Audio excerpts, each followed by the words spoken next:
Ladies and gentlemen, Lucy Rex, and this is World War One: The Seminal Tragedy, The Concert of Europe, Extra History Part 1. By the channel Extra Credits.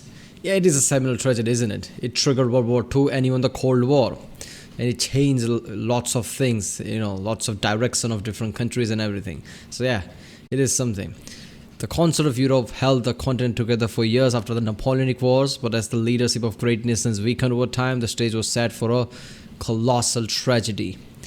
Yeah, I mean, before the world wars, basically, Europe was constantly at war when you see the timelines.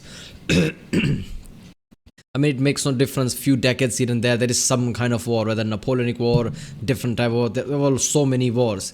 Yeah, if you put out the list since I don't know 10th century, 12th century, up until the world wars, there is war here and there all the time, especially between Britain, France, and things like that.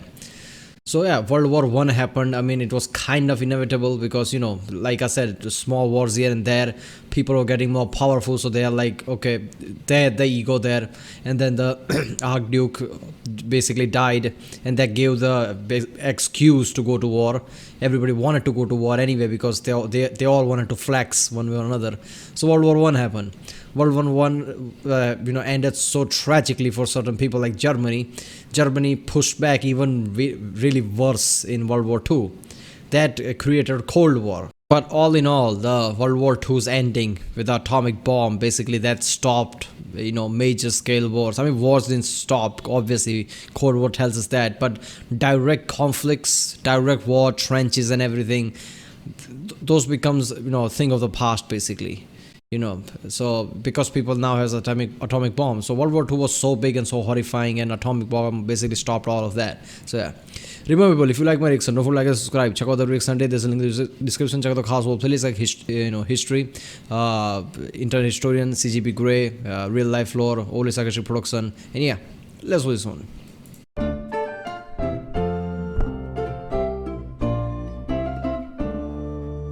Human history is equal parts heroism, tragedy, and misunderstanding. Very rarely have we displayed all three to such a degree as in the First World War. This war is called the Seminal Catastrophe of the 20th century. No, human history is basically people becoming king, staying in power, then thinking the world as some kind of monopoly game or whatever, not caring about human cost.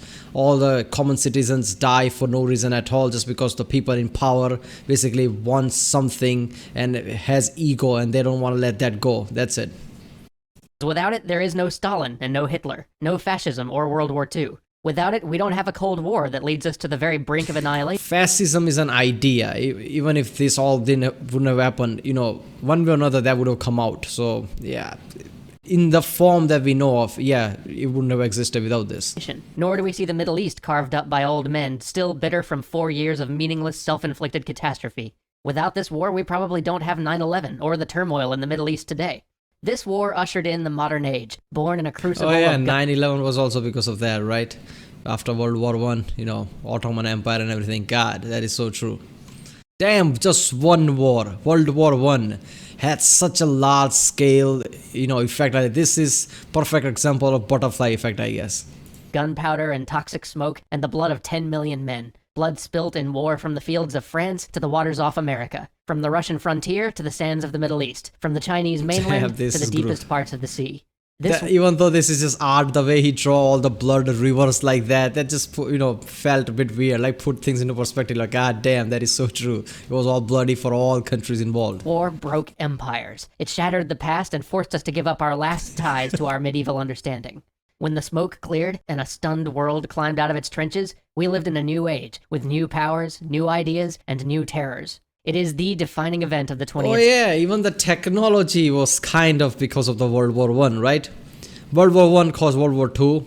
That caused eventually Cold War, and Cold War basically spearheaded lots of technology because they had to. Because it was, USA versus Russia kind of mentality. Apollo program basically helped lots of computer technology that we use today.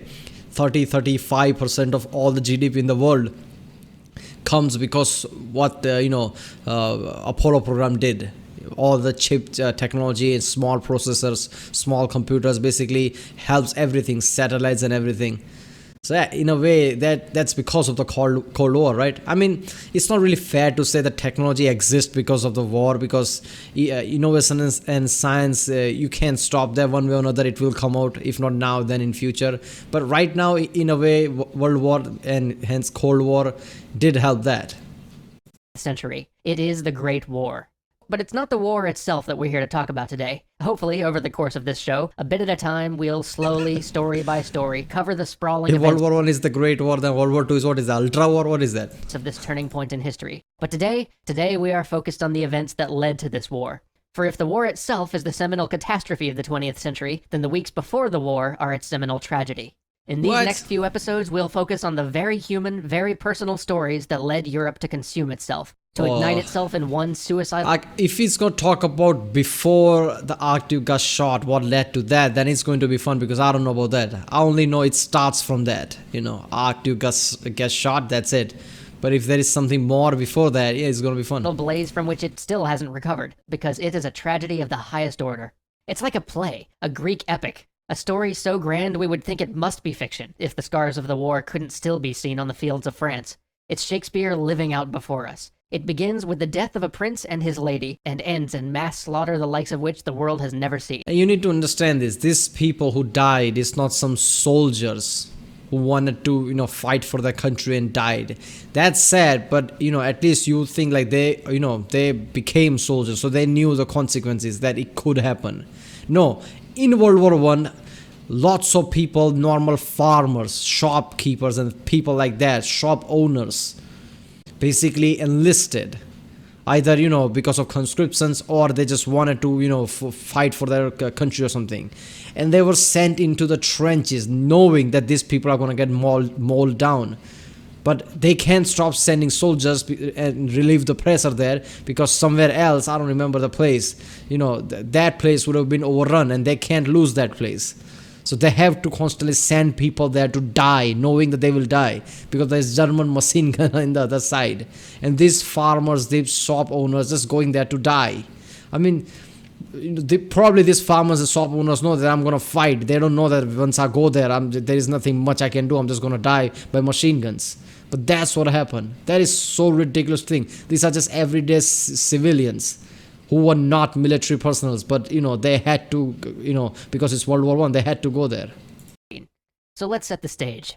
For 100 years, Europe has been at peace. There have been wars, sure, but they were minor wars. Yeah. Wars on the periphery. Wars without many of the great powers involved. Not since Napoleon did the great states of Europe vie in bloody battle. For after the ravages of the Napoleonic Wars, the statesmen of Europe had come together to try to stop such a catastrophe from ever happening again. They created a system called the Concert of Europe, so that whenever war seemed perilously close, the nations of Europe would come together in a conference, and instead come to a settlement that all parties would abide by.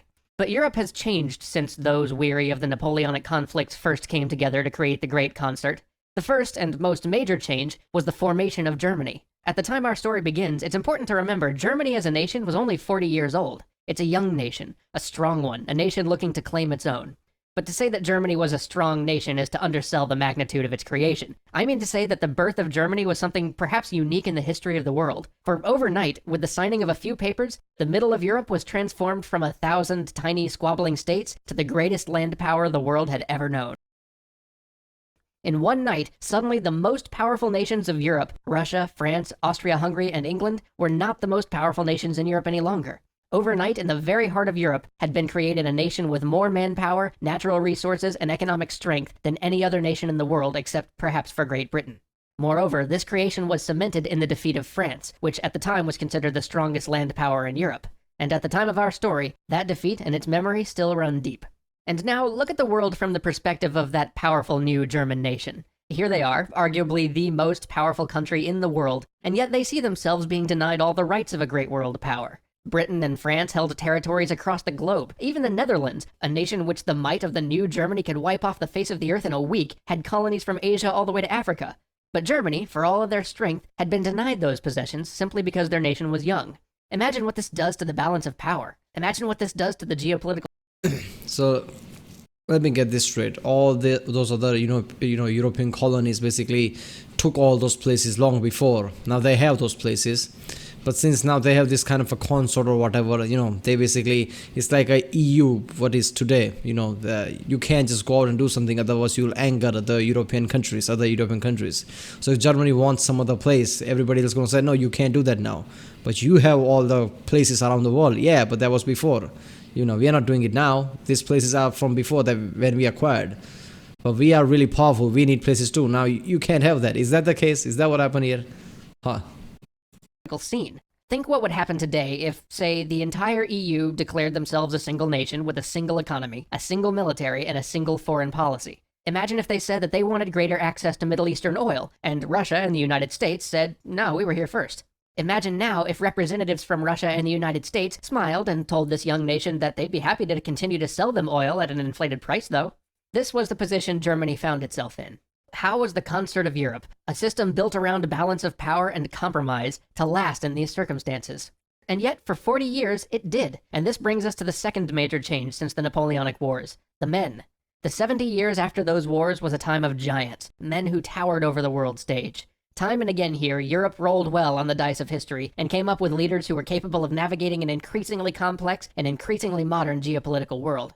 In the 1800s, Russians saw men like Alexander II, who understood that Russia needed to modernize to survive. He began dismantling serfdom, reformed judicial practices, encouraged universities, and pursued peace, understanding that Russia was in no position to fight the major European powers. Like all the men here, this guy was not all chuckles and sunshine. Alexander II brutally suppressed revolutionaries and separatists in the territories Russia controlled. Still, he was effective, without question. By 1900, we have in Russia Nicholas II, a deeply reactionary, deeply conservative man who history records as being of middling intellect. Yeah, the guy who basically says, you know what, I'm going to take charge, becomes general and goes to the war. And that ends up, basically him and his entire family getting slaughtered by the Soviets. With neither the training nor the inclination to properly rule. His reign is a catalogue of embarrassing mismanagement. This is the man who fell under the sway of the mystic Rasputin. This is a man who couldn't even coordinate his own coronation. A man who let 1,300 people die in a human stampede on the day he was crowned, because, I kid you not, there was not enough beer and pretzels. And this is the man who held a ball that day anyway, because, hey, why let a few hundred deaths spoil your day? And this is the man who will, in the end, hold the fate of the world in his hands. And by this point in Austria, we have as emperor an 84-year-old man, 2 years away from his death and battered by the weight of the life he's led. His foreign minister, Berthold, is neither a bad man nor a stupid man, but he is a weak and vacillating man at a time when European politics are all about strength. And Germany? Germany, during the 20 years following its creation, had unquestionably one of the greatest diplomats the world has ever seen. Otto von Bismarck.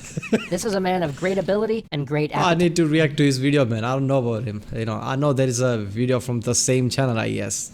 People keep telling me to react to that. A man known to smoke 3 cigars at once and down a bottle of champagne at breakfast. A man who probably deserves an entire episode just to himself, but for our purposes, he is the man who held the concert of Europe together under the incredible strain of the creation of the new German state. His life's work was to ensure that France and Russia never allied, so that Germany would never be surrounded. This was his nightmare, his greatest fear. And in this, like in many things, France and Russia was allied in World War I, right? I mean, yeah, that is what happened. When Archduke of Austria, basically, got shot, Germany and Austria basically told the country that shot him, I don't know the name of that country, the south of the Austria, I guess, that we are going to attack you or something like that. Russia was, I guess, allied with that country. Russia said, okay, you can't do that, we are the friends, and start to mobilize. So Germany, let's screw that, I'm going to attack first, and then attacks France, because Germany knows that France is allied with Russia, that France going to mobilize anyway, so he first attacks, I guess. That German mentality, surprise attack. So yeah, he turned out to be right. He famously said that the great European conflagration would come from some damn fool thing in the Balkans, and he warned Kaiser Wilhelm II that within 20 years, his bellicose policies would destroy the Kaiserreich. And he was correct almost to the day. But he was fired by Kaiser Wilhelm II, who has too much historical baggage to get an accurate view of.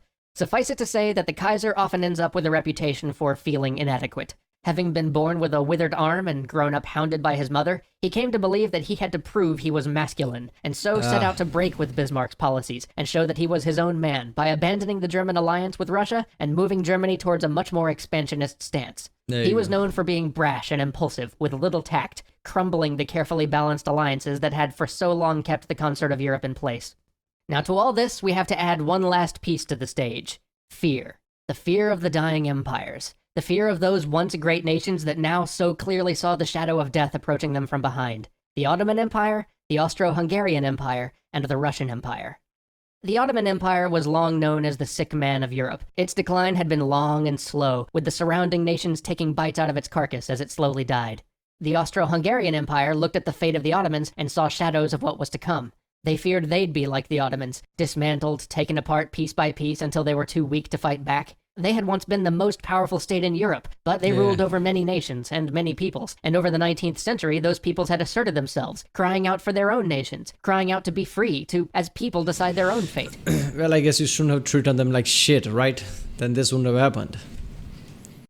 And so, through the 19th century, the Austro-Hungarian Empire saw its territory chipped away as the other great nations of the Concert of Europe ruled in their conferences that those people had a right to be free. And with each loss, those peoples that the Austro-Hungarian Empire still maintained control of agitated for their own freedom to a greater and greater extent, causing unrest that rocked the empire to its very core.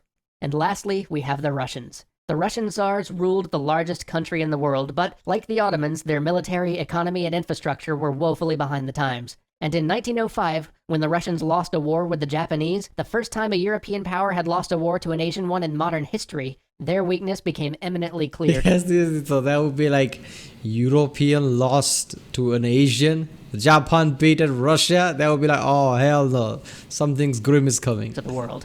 This loss caused a revolution that forced the Tsar to accept a parliament and a constitutional monarchy. But it wasn't in the nature of Alexander II to accept a parliament, and he rebelled against these constraints, leaving his country precariously perched on the verge of revolution. So with a new superpower in the midst of Europe, fear driving crumbling empires to irrational and desperate decisions, and a group of leaders simply not equal to their forebearers at the task of guiding the ships of state, the players are all in place. The stage is set, and the curtain begins to rise on the war to end all wars. Join us next time for an improbable assassination, the death of a prince, and a sandwich which changed history. Yeah, so basically Europe, the massive power that has been for centuries in the world, 12th century, 13th century, 14th, 15th, for centuries. The time came when Europe and most of its older powers start to think we are crumbling. It's just start to have crisis basically. Like, oh shit, we are not gonna last. Germany was founded, and yeah, all the pieces were just right to create this kind of chaos. I mean, certain things here and there, if that would have been changed, probably, war would have been, I guess, avoided. But it had to be fit perfectly for this war, and war happened. That just show you, like, something that you think, like, this can't happen because all the pieces has to fall in just right place for that to happen. Things like that can happen, history tells us. So this is just ridiculous. World War One, then World War Two, Cold War, God. It changed everything. Alright people, that was World War One, the seminal tragedy by Extra Credits. If you like my reaction, don't forget to like and subscribe. Check out the lyrics and there's a link in the description. Check out the cosplay playlist, check out the end cards, and I'll see you next time.